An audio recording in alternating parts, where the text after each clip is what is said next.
Hello, I'm Jack from Super Rad MMA Show. Welcome to our YouTube channel. Thanks for joining us. Be sure to check out the description box down below where we'll link to our podcast and all our social media. So let's get to it.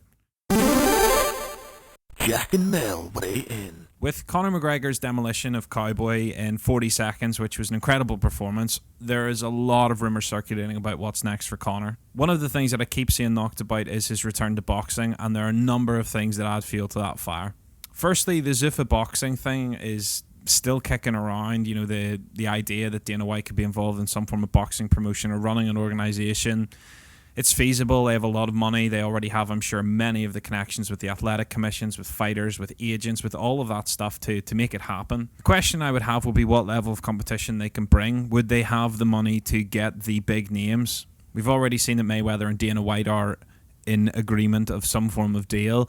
But, I mean, what that means, we don't know. Could it be a promotion? Could it be Mayweather fighting again? We don't know that yet.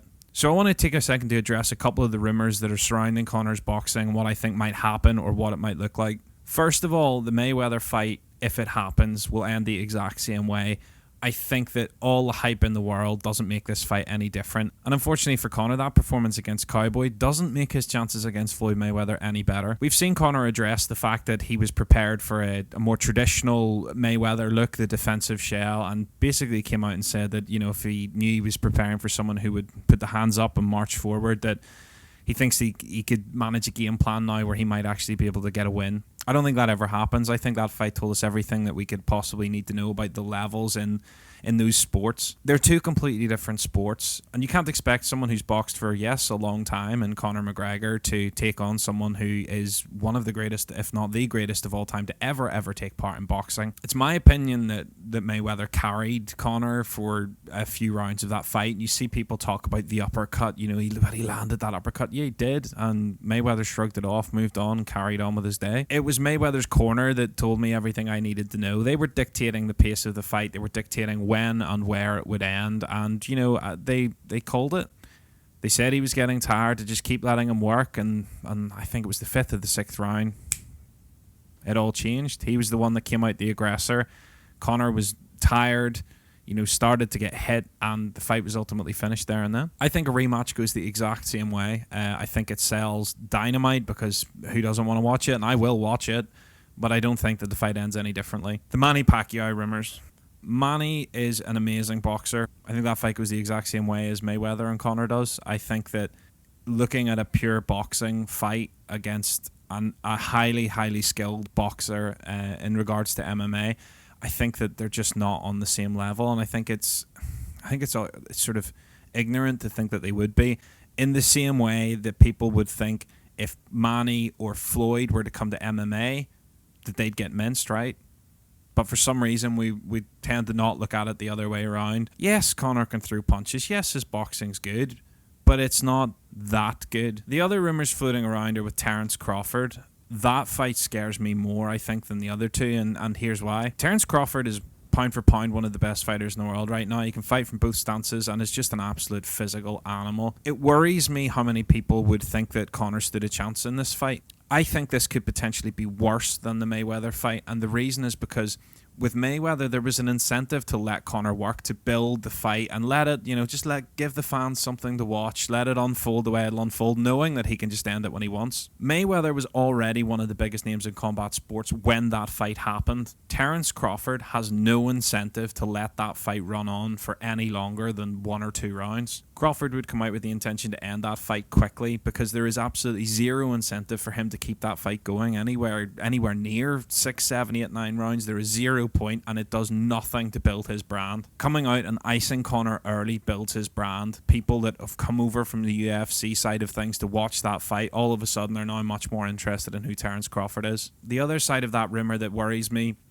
is I saw Bob Arum referring to how Terrence Crawford had a background in wrestling and how he would maybe look at doing an MMA fight. First of all, to maybe some of the more casual fans, that might sound like someone who has a chance, but you need to remember, wrestling and boxing, 2 separate skills, 2 separate disciplines, 2 separate martial arts. Mixed martial arts, by definition, is the ability to mix those together. Having no experience in actually mixing those together means that you almost have to treat them as separate skills, without the ability to feed your punches into takedowns, without the ability to know the tells of your opponent maybe going for a takedown or a kick or whatever it may be.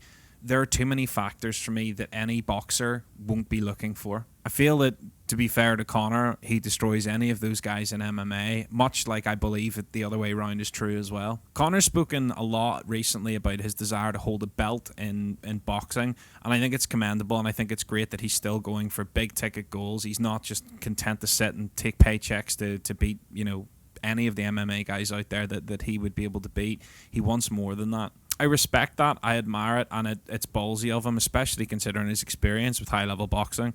I think the one he has up Conor's sleeve with this is perhaps Zuffa Boxing.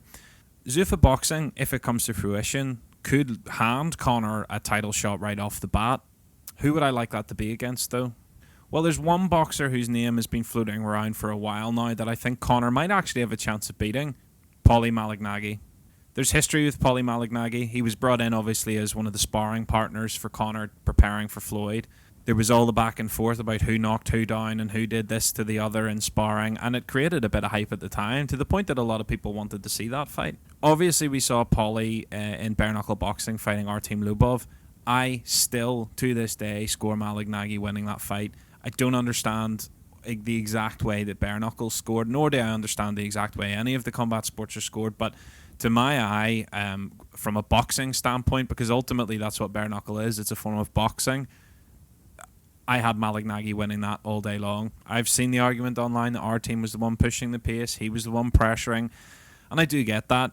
The other thing to bear in mind is that Malignaggi broke his hands in the first round. What would have happened if he hadn't would have probably been much uglier for our team. With that said, the Malignaggi fight in terms of boxing for Conor is one I'd be interested to see, because I think it is a winnable fight, and it also does give him more high-ticket boxing experience, which, if he were to go into one of the other named fights, I think is only a good thing. There's already an inbuilt story with Malignaggi.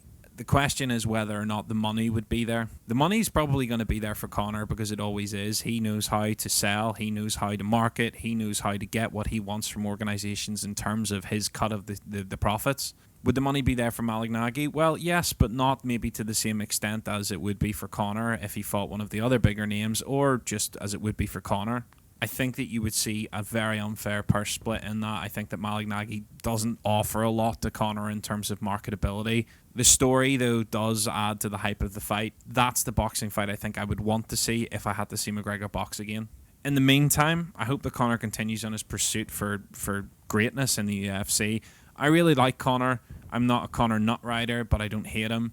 I think that he's done great things. His performance against Cerrone is kind of what you would expect Conor to do. I don't think it's a bad thing that there's a lot of hype about people crossing over. I mean, the idea of the Masvidal fight against Canelo scares me as well, because Canelo would destroy him, but I like the fact that these names are in the mix. I like the fact that the UFC fighters are getting their names out there. I like the fact there's an alternative avenue of revenue for UFC fighters. But what I don't like is this illusion that they can beat the high-level boxing guys. I don't think that that's the case, in the same way that I don't think that the high-level boxing guys can beat the MMA guys. That's just not how it works. And I think we should have learnt that from the Mayweather-McGregor fight. Let me know if you agree or disagree. Let me know who you would like to see Conor fight if he is going to go into boxing. And in the meantime, make sure to like, share, and smash that subscribe button. Hit the little bell icon, because it really helps us out. We're making a conscious effort this year to really push the podcast and to push our YouTube channel. That's why we'll be uploading vlog videos like this at least twice a week. We'll also be uploading podcast excerpts to YouTube, and our podcast comes out every Monday, which you can find on iTunes. You can find on Pinecast. I'll put the links down below. Thank you for all the support we've had so far. If you've ever got any questions or anything you'd like to see us cover in a vlog or on the podcast, let us know, and you can find the information to do that down in the description box down below. So thanks for joining us. In the meantime, peace.